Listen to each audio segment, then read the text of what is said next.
Hello, everybody. This is Nanette Kennedy with Humanities Team and the Evolution Revolution. And we are reading The Only Thing That Matters by Neale Donald Walsch. And we've decided that we're on chapter 5. And we are ready to go. Linda, if you want to go ahead and start reading. Okay.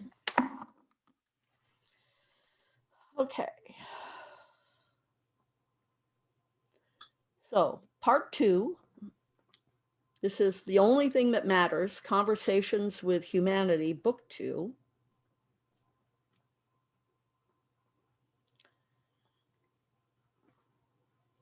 And let me get... Okay, part 2, Explaining Life's Biggest Mysteries and Why There is Only One Thing That Matters. Oh, yes, and also revealing what that is.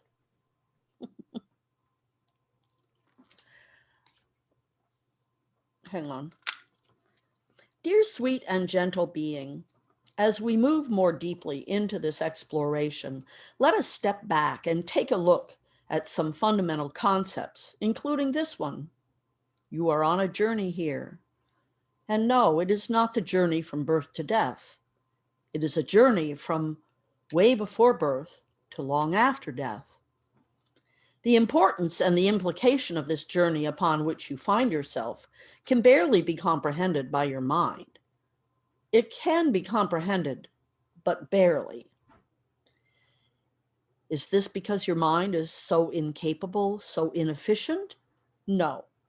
It is because your mind has been given so little information about the journey itself.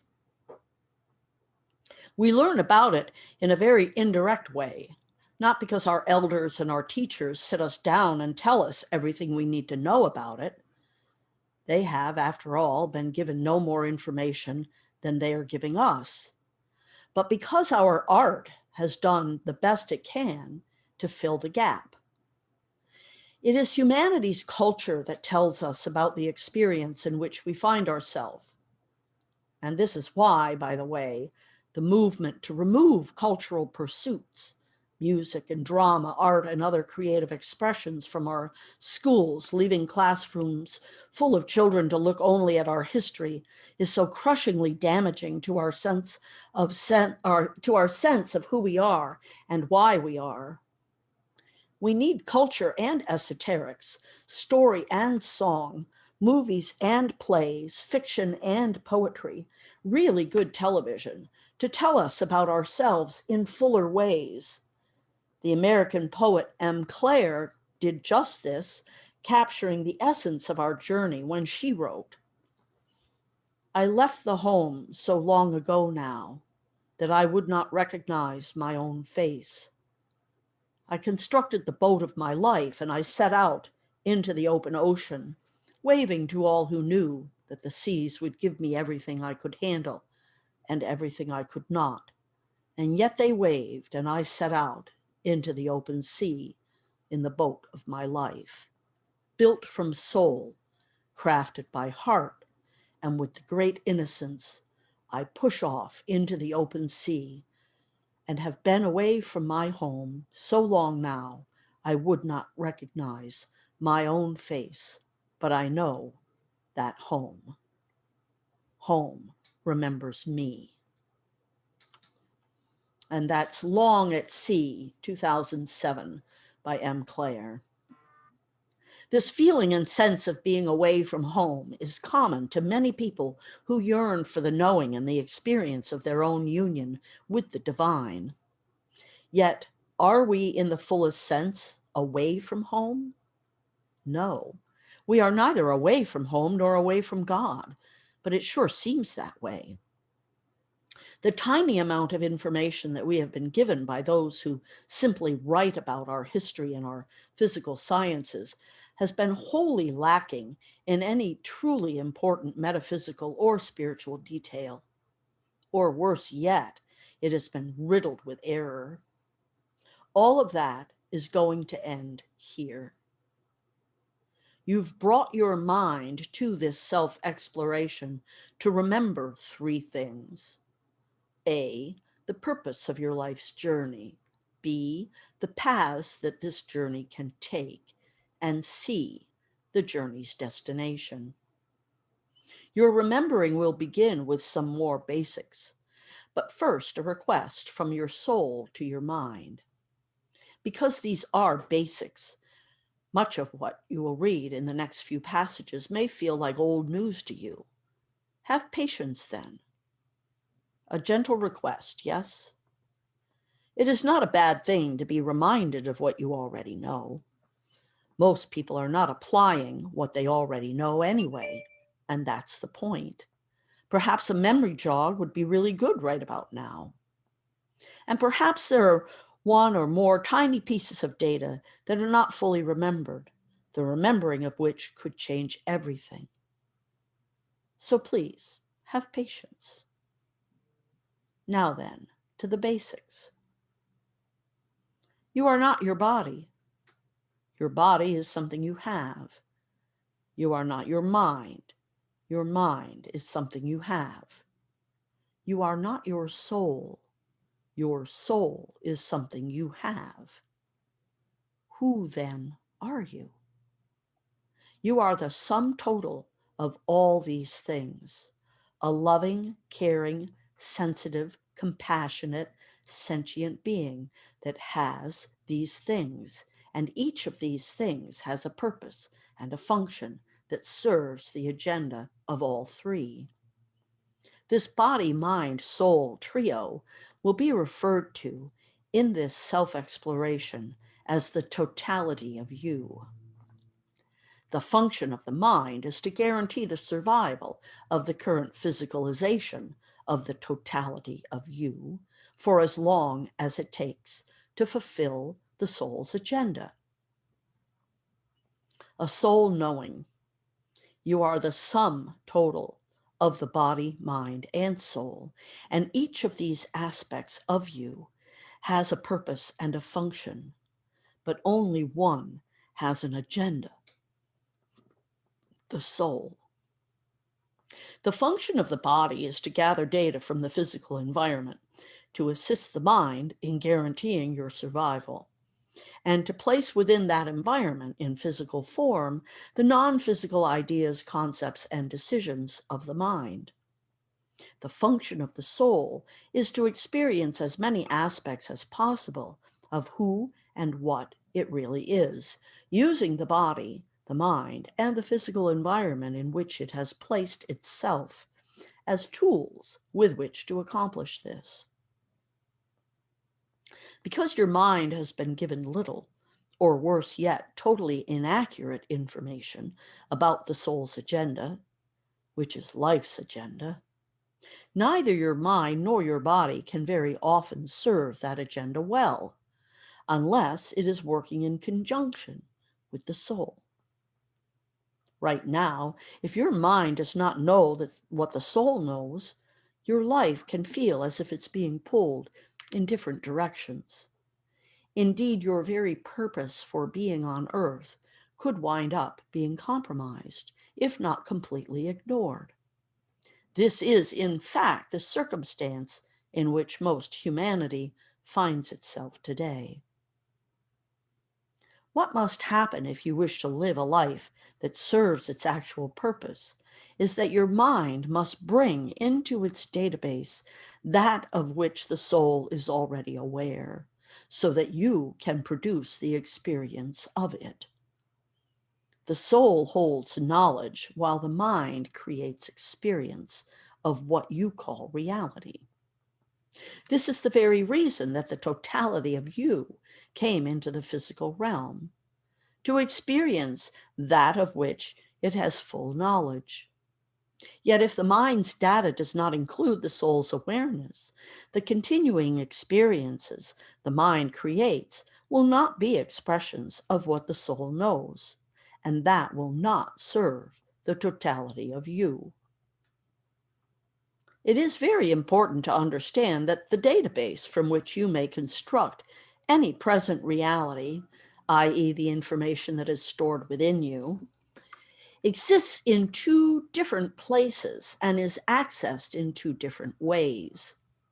The challenge in human life is that most people do not know this, or do know it, but have not yet learned how to shift their point of focus from one well of information to the other at will, much less bring the two together. That being said, here is that data about life. What is being said is that data about life is held in memory within the totality of you, and that one kind of memory is physical, while the other is metaphysical. The first kind of memory we have called experience, and the second knowledge. The first type of memory produces a desire, a yearning for more experience. The second reveals intention, a yearning for a particular kind of experience based on knowledge, not prior experience. As you may have guessed, the first kind of memory is held in the mind, the second in the soul. The mind captures, categorizes, files, and brings forward memories of every experience your body and mind has ever had. The soul is the repository of all knowledge about who you are, where you are, why you are where you are, and all other aspects of everlasting life. This knowledge is what has also been called here your awareness. The terms are used synonymously. As explained earlier, the sum of these two data banks is what humans call consciousness. No doubt you have also heard the term consciousness raising. This refers to the increase or expansion of the mind's database, its limited storehouse of experience, to include more of the soul's unlimited knowledge or awareness of life. Experience plus awareness equals consciousness. A soul knowing. When your present experience and your present awareness are joined together, the mind's desire and the soul's intention become one. The level of your consciousness depends on how much experience you have had, not only of your physical life, but also of your metaphysical life, the knowledge of which exists in your soul's awareness. When, in any particular moment, your present experience, that is, the experience you are having now, rather than your memories of previous experience, and your present awareness, that is, the awareness to which you now have given yourself access, are joined together, the mind's desire and the soul's intention become one. This is truly a marriage made in heaven, the merging of the mind and soul. And what God hath joined together, let no man put asunder. End of chapter. Thank you, Linda.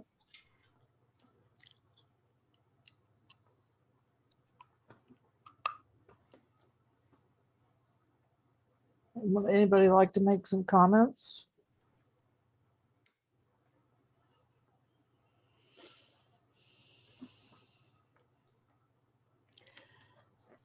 I'll go ahead and say something. Okay.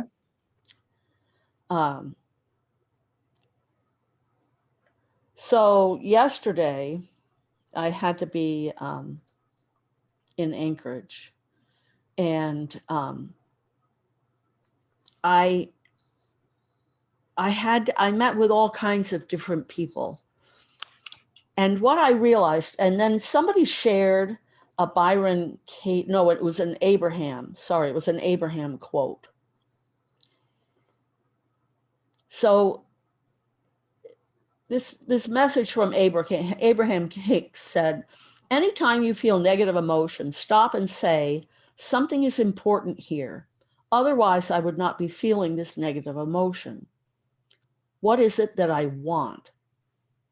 And then simply turn your attention to what you do want.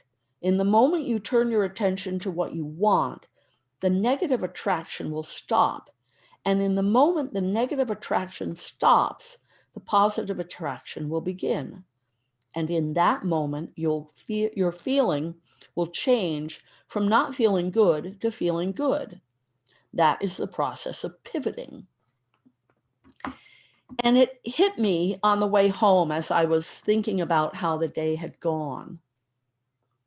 Because if we are really, each of us, being lived by divinity, then that quote is a really helpful quote, because it's divinity experiencing life through us. I mean, yes, we're experiencing divinity as well, and we're experiencing life as well. But there was a clarity that came through to me yesterday, that when we're in an interaction, it's really God wanting to have that interaction.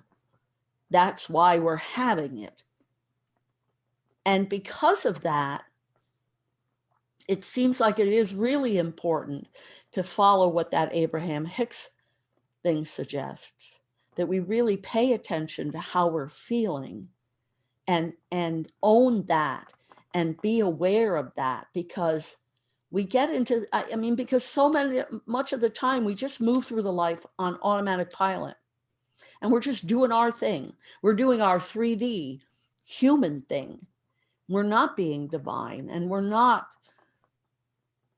living as if we are divine beings moving through the world.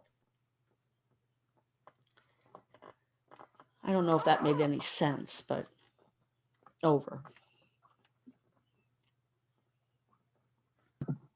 I think it's interesting that you brought that up, because one of the things I felt reading this chapter is, okay, body, mind, and soul, I get it. But then that Trinity always makes me go, where do emotions live in that? Because there's somewhere between body and mind. You know, you feel things in your body, then you fuel them with your mind. And I always feel like emotions sort of get left out, actually. You know, when you talk about the body, mind, and spirit, in fact, there's a thing I do, and I just started adding emotions as its own thing. So that was the thing that I thought about during that chapter. So it was interesting that you immediately brought up that Abraham Hicks thing, which is about the crucialness of our emotions, really. Exactly.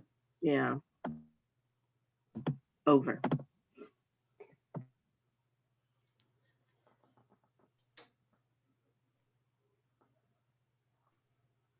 Yeah, you know, I had a live experience this week where I had an exchange with somebody, and it was an unpleasant.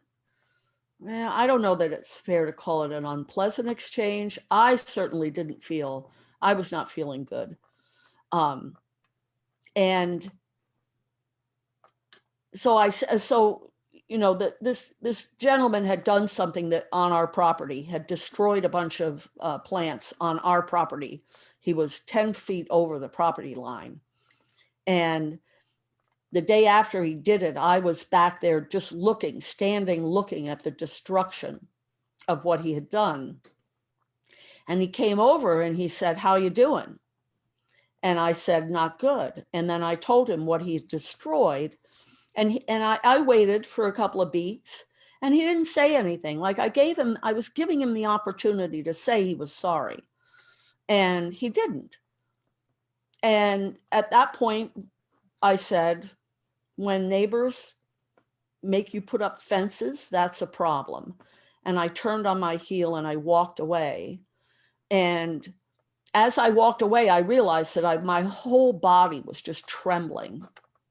And so I think about this Abraham Hicks thing, and I think about, okay, how would that have changed if I had right then in that moment shifted to what I wanted? And I'm not really sure I know what I wanted in that moment. I wanted him to have not done what he did, and there's no undoing that. So I don't know. But what I'm very clear on is that the emotions, when we have our emotions, they're a result of the housing. They're a result of the wiring and the housing within which we reside. And somehow we have to balance that and the physical experience of living through that as we're processing our emotion and doing our body, mind, spirit thing. Over.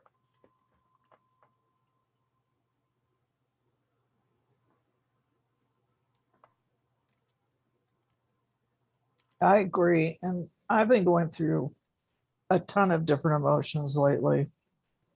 And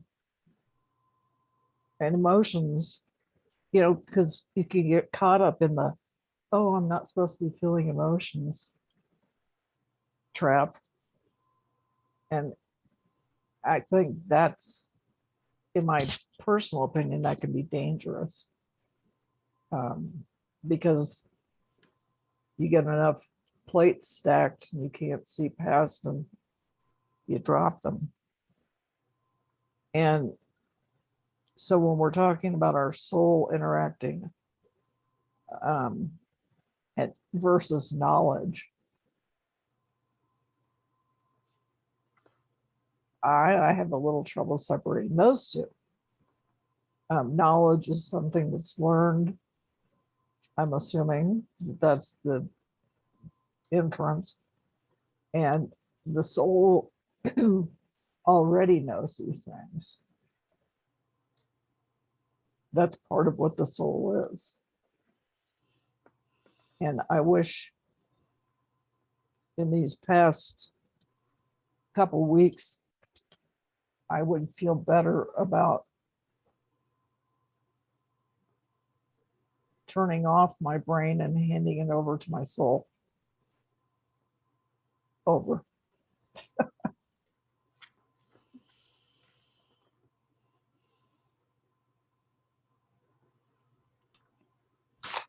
I just was listening to whatever, and I had similar situations the last time, but I tried to not say anything. At the moment, for me, it's the best solution, just to look at people and not to say anything. And after a certain amount of time, to start somewhere else, or to go around. In the situation you talked about the neighborhood.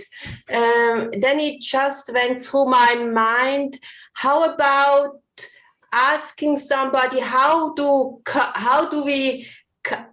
if you ask your neighbor, how do you like to culture or to develop our relation in future? Mm-hmm. Over. Mm-hmm. That's a good suggestion. Yeah. And how does one remember to, although I'm pretty good about not snapping or not making a comments, probably to a fault, where there's times where I should say something. I'm hoping Neale addresses this deeper into this book. Over. Should we read some more? Mm-hmm. Yes, please. Okay. Chapter 6, Remembering Again. Apologies if this is starting to sound, hang on, I'm going to turn my, Apologies if this is starting to sound like a college lecture in metaphysiology. But the topics we've been exploring, are things you'll want to know about if you wish to live your life focused on the only thing that matters. Here is one example of information you'll find it good to have. It is impossible for the human mind to hold at one time all of the knowledge held by the soul. As marvelous and sophisticated as the mind's circuitry is, those circuits would fry if they were exposed in one single instant to the sum of all of what the soul knows. It would be like attempting to direct all of the electricity serving your house to a single outlet. Or to use a different analogy, like trying to absorb the ocean with a sponge. Yet suppose that sponge was wrung out at least a bit every so often, releasing some of the water it was holding. Then it could continue sopping up the ocean. This is a simplistic allegory of how the mind works. The mind's capacity is finite. The soul's source is infinite. The mind's sponge can access the soul's knowledge and can really sop it up, but can retain only so much at one time. If there's too much input, the mind must wring itself out to avoid being overloaded. Hence, the mind forgets some of what it knew. This is exactly what has been happening with you. The process in which you are now engaged is a process of retrieving what the mind has forgotten or released of what it knew. For this reason, much of what you are now being told, what you are now remembering, will seem like stuff you've always known. It will feel as if there's little new here, and yet the renewal of your remembering will bring to mind information that's good to have your hands on around again, because it is going to prove very valuable at this point in your life. And that is another way your mind works. It knows what information you now need, what data you require in this moment, and it can reach into its millions of memories, like the countless files on your computer that you forgot were even there, and retrieve it, calling it forward exactly when you need it. A soul knowing. The quality of your life is determined by what you pay attention to. So your mind brings forward what you need to know and puts way on the back shelf what you have no urgent need for. Or to continue now with our computer analogy, while your mind is adding data to the file currently open on its desktop, it is closing other files to make the operating system run smoother. History is replete with stories of veritable geniuses, Edison, Einstein, Steiner, etc., who couldn't find their own glasses. A file labeled glasses, location, has been closed. They could always find the keys to the universe, but they couldn't find the keys to their own house. Such a person is often called absent-minded, and that is a perfect description. Certain data is absent from their mind, so that other data which they themselves judge to be far more important, can be accommodated there. And so it is that the more you remember, the more you'll forget. How this shows up in your life, how it affects your day-to-day functioning, will depend on which data you choose to retain. If you decide that the latest sports scores or the plot line and character names of the latest hit movie or the best strategies to help you win the newest video game are more important than the whisperings of your soul, then that is the data you'll hold on to, and the wisdom of your soul will barely be heard, much less retained. You will determine the quality of your life by what you pay attention to. It is precisely because the mind's capability is finite and the soul's is infinite that, if the mind wishes to review the data of the soul, it will need to do so in bits and pieces. You sometimes call these bits and pieces lives. The mind brings in the soul's knowledge one lifetime after another, gradually turning it into experience, and then storing this knowledge as memories within the mind, a mind which travels with the soul lifetime after lifetime. Surprised? Wait. All of that will be explained in just a bit.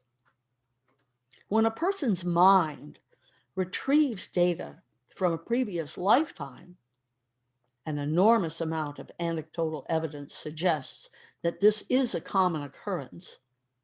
That person is also often called a prodigy, demonstrating skills and abilities, wisdom and insight far beyond that what present life experience would seemingly render possible. When within a given lifetime that blending of the mind and soul of which we have spoken occurs, the journey on which you find yourself will finally begin to make more and more sense, because you are taking that journey in a state of expanded awareness, consciousness. Your perspective will have shifted and greatly enlarged. Until such a blending of experience and knowledge occurs, however, your life will very often, perhaps most often, not make much sense.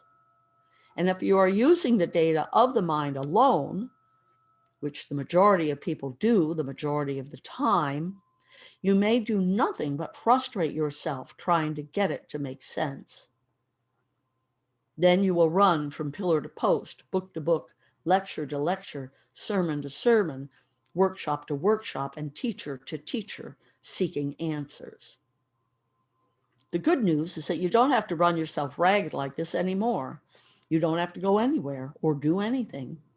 Everything you've ever needed is where you are, within you, right now. You never really needed it at all, in the sense of not having it. You simply needed access to it. Yes, we know this is the mantra of the New Age and the teaching of ancient masters as well. All that you seek is within you. So it must be asked, if it is true, why is everyday life on a personal level the way it is? Why is the world in a constant state of crisis? It is because, here we go again, 98% of the world's people are spending 98% of their time on things that don't matter. They're ignoring the wisdom of their soul, either because they're not aware of it, they are not aware of their awareness, or because they do not know how to access what they are aware of when they need to. They talk a good game, but they don't play it so well. It either has been the cause with you. If either has been the cause with you, it won't be much longer. If neither has been the case with you, you will very soon have remembered the articulations that can help others for whom it has been the case. Clearly, it is for these reasons that you have come here. End of chapter.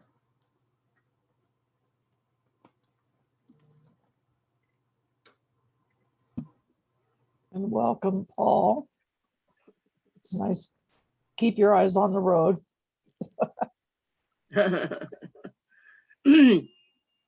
I just wanted to say that this makes me feel much better about all the stuff I don't remember, because it's like I can see how that's not my priority. Okay, that's really all I wanted to say. I was just having a conversation with someone the other day, and they were talking about, oh, it's because you're getting older. I said, I don't think so, because I would say most of my life, I've been one of those people who can walk up the stairs to my bedroom, and as soon as I pass through the threshold of that room, I can't remember what I was coming up to do, what I was coming up to get.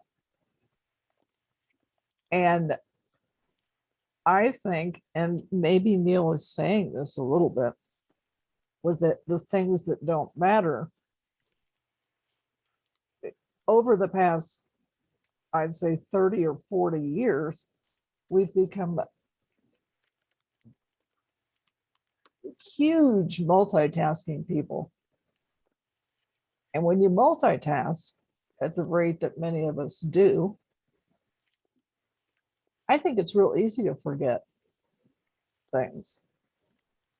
And so maybe if we weren't, it's the Zen thing of when you're drinking a cup of tea, enjoy the cup of tea.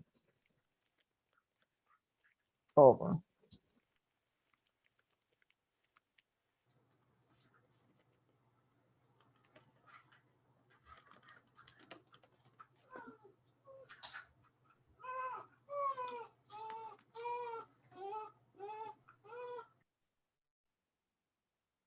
Now, this is my take. We seek divinity, enlightenment, awareness, and we are divinity in form. And it just went away.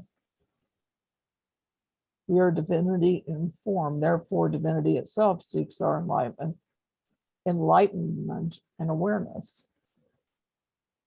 That's in answer to her question of seeking an interpretation of Rumi's what you seek is seeking you. Correct, correct.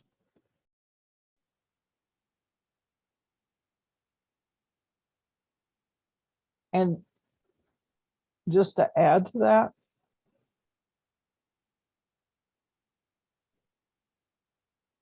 I'm probably saying the same thing you just said, Romy. But I've always felt like what you seek is seeking you. Is I'm seeking the divine. And the divine is seeking me.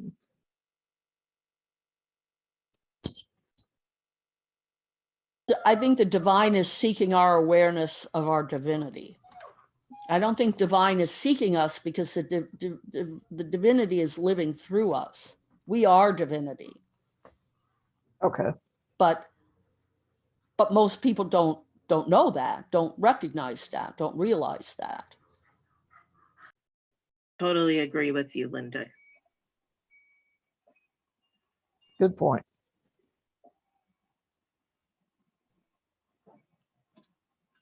I feel that in the moment we feel that we are divinity, we don't ask us this question.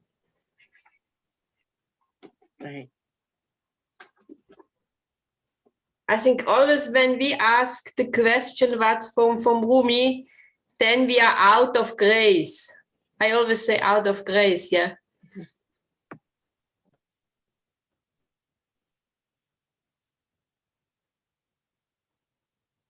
Yeah. Over.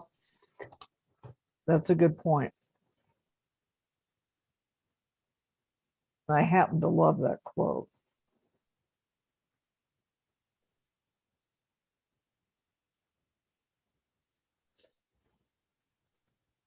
Anybody else want to add anything? Just like to what Romy said, the mind is about the separation, right? The mind is part of the separate being. And one of the characteristics of the mind is how it wants to put everything into a box and categorize, right? But the soul is not that. It's the opposite of that, right? The soul is the union of everything. So yes, that thing of like when you're thinking with the mind pulls you into the separation, whereas the soul and the divinity is pulled towards the union, the oneness. Hi, Bima. It's nice to see you. Yeah, okay. So nice to see your face. Yes, we knew you were here. Yeah, I know you knew that.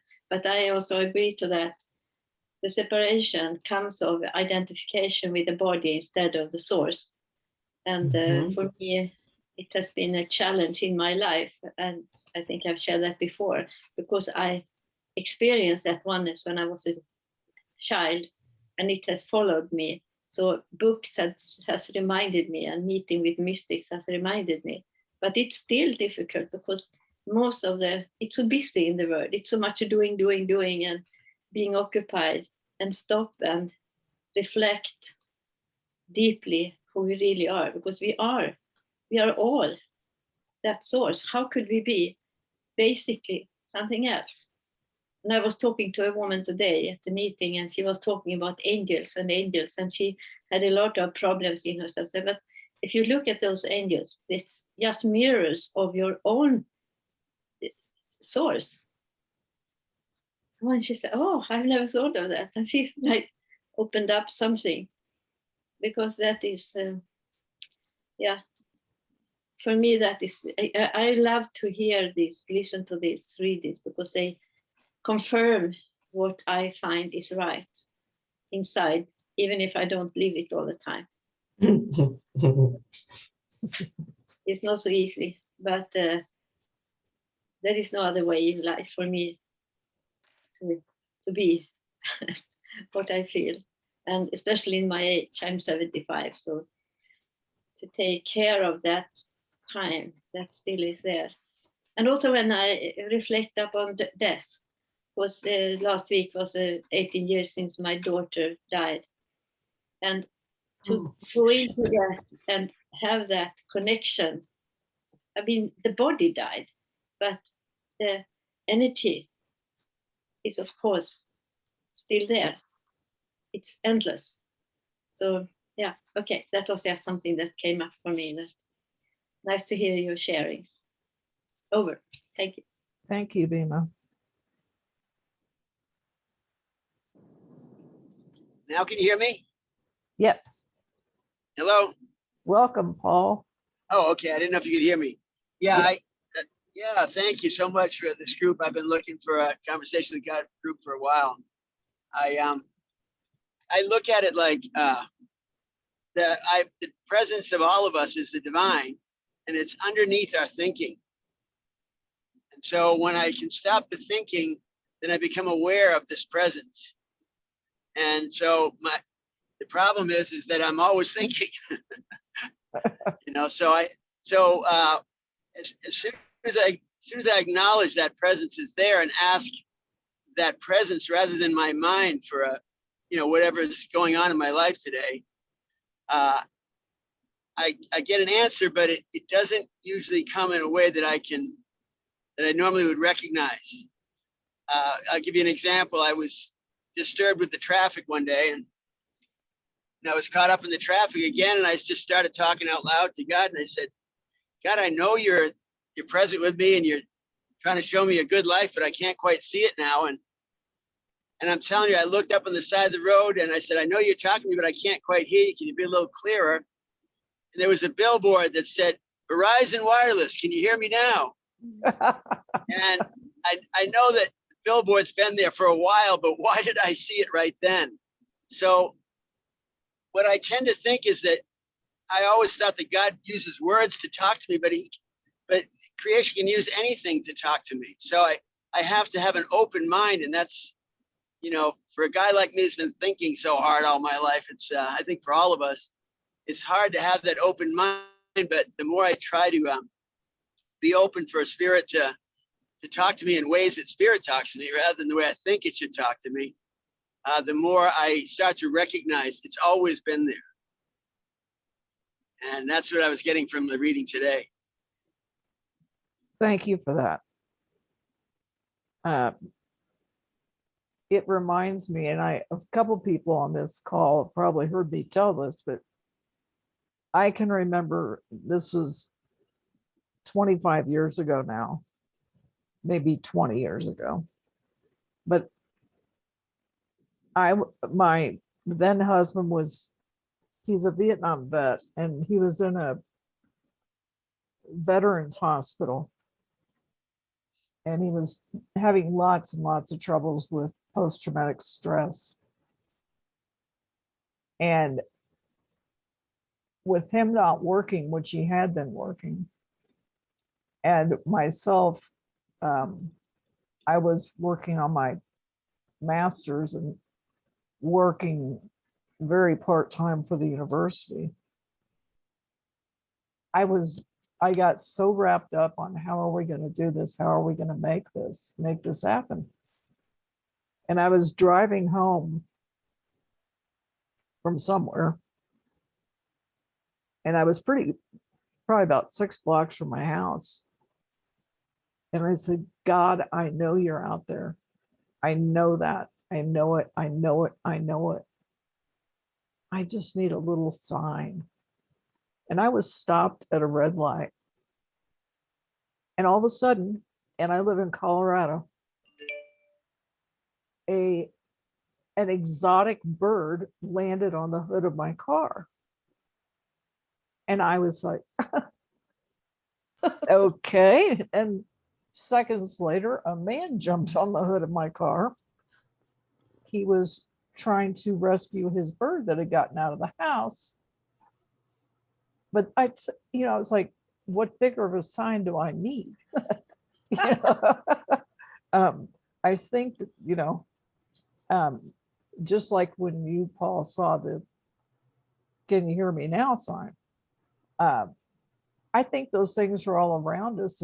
It's whether we're paying attention and we don't get caught up in all the chatter in our head, which I myself am an expert in letting that occur.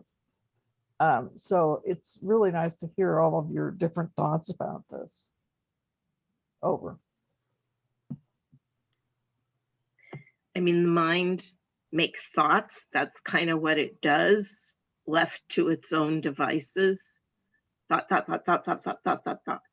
If we want to erupt that sequence, we have to kind of focus. Like I've said before in this group, when I was in London, I liked how on the what do you call it, the metro or whatever, it says mind the gap on the platform, mind the gap. And I looked at that as a reminder to notice, the gap between all the thoughts. I liked having that right there in daily life. The other thing I wanted to say was, like Paul was talking about, having an open mind.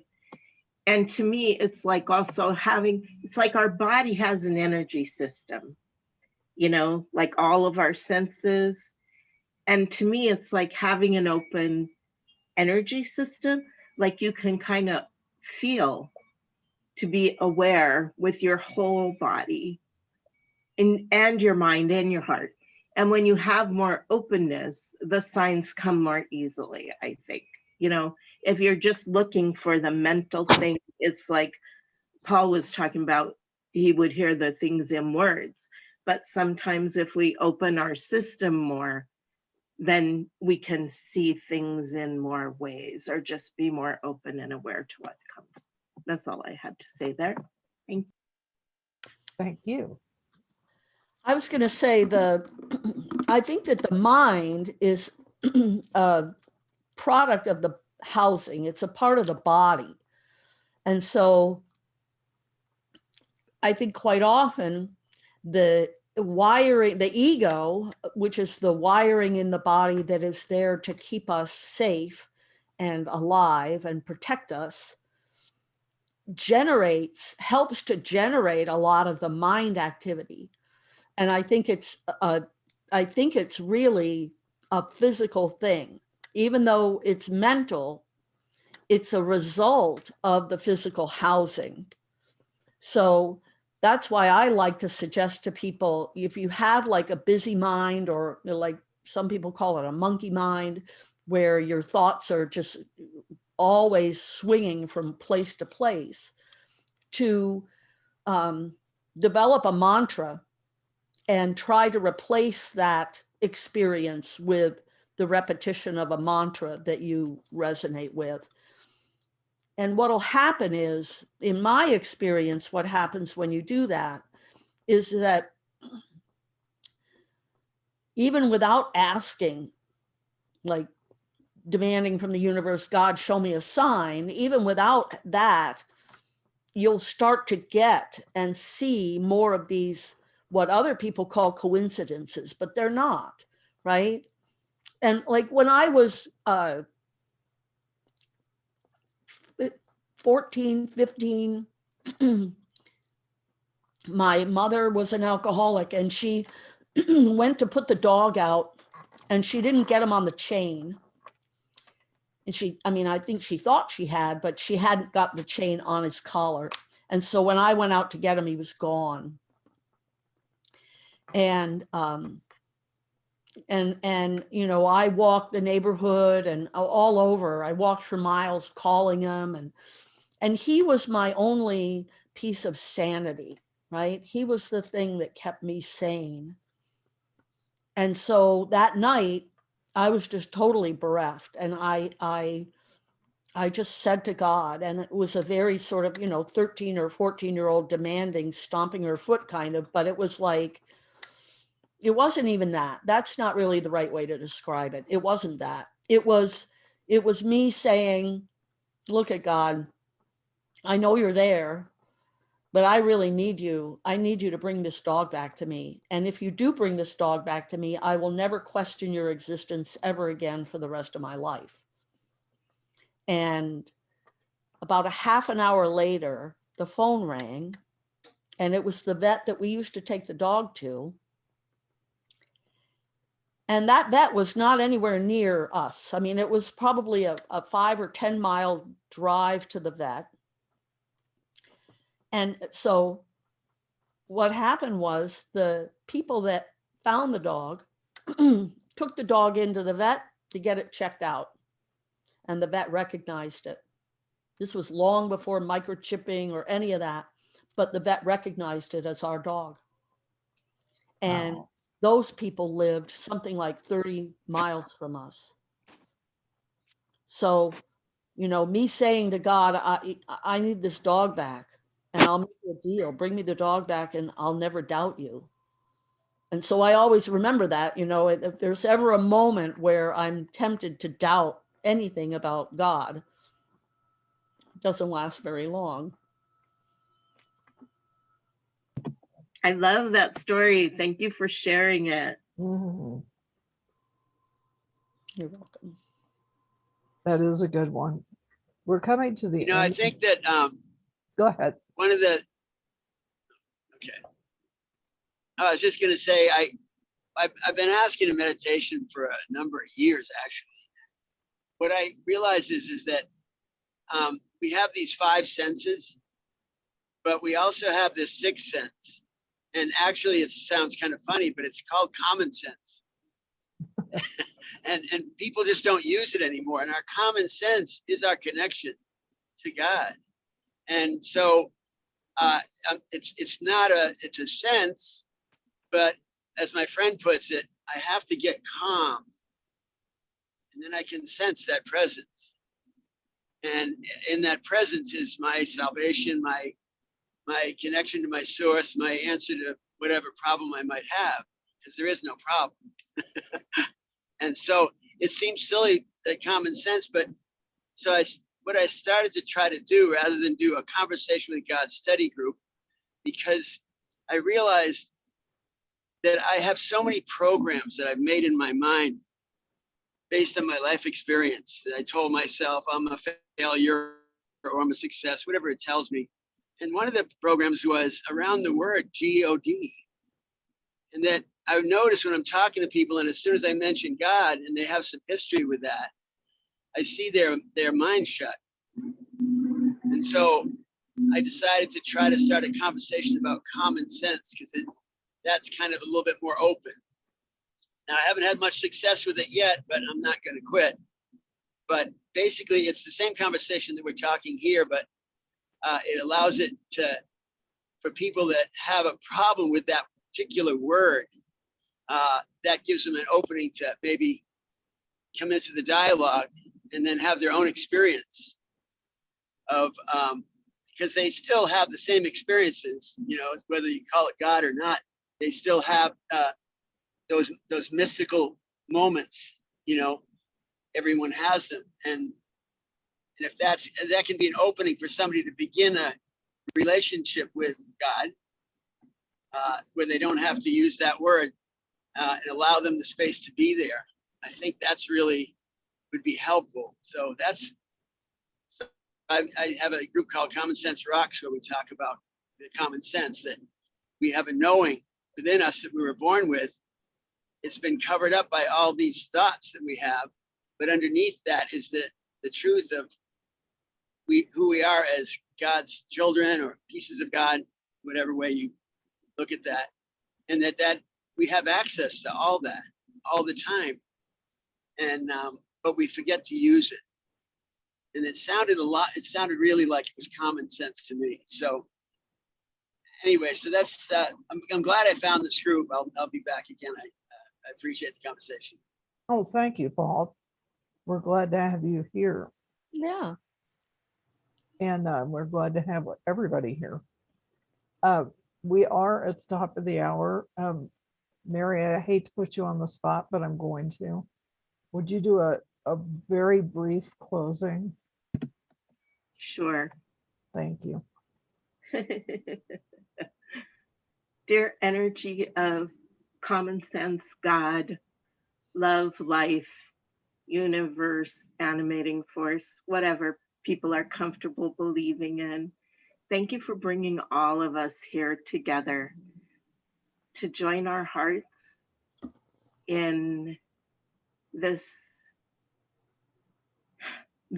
journey of finding our connection to divinity and each other and all the love all around us, that we may bring it into this physical experience that we're all having and seed more love and joy and flowers. Thank you. Thank you, Mary. I'm really glad that we had such a good turnout with new people today. Yeah. So I really appreciate that. And hopefully next week you'll see some of the other people that are usually here. But we usually have good conversations, and we welcome yours and we welcome you. Yes. So until next week, love you all. Bye. Bye-bye. I love you all. Love you all. Thank you, everyone. Yep. Thank you Blessings to very much. everybody. I'm here the first time. Thank you very much. Thank you for you. being here. Yes, thank you. Okay. Until next week. Bye-bye. Drive safely, Paul. Yes.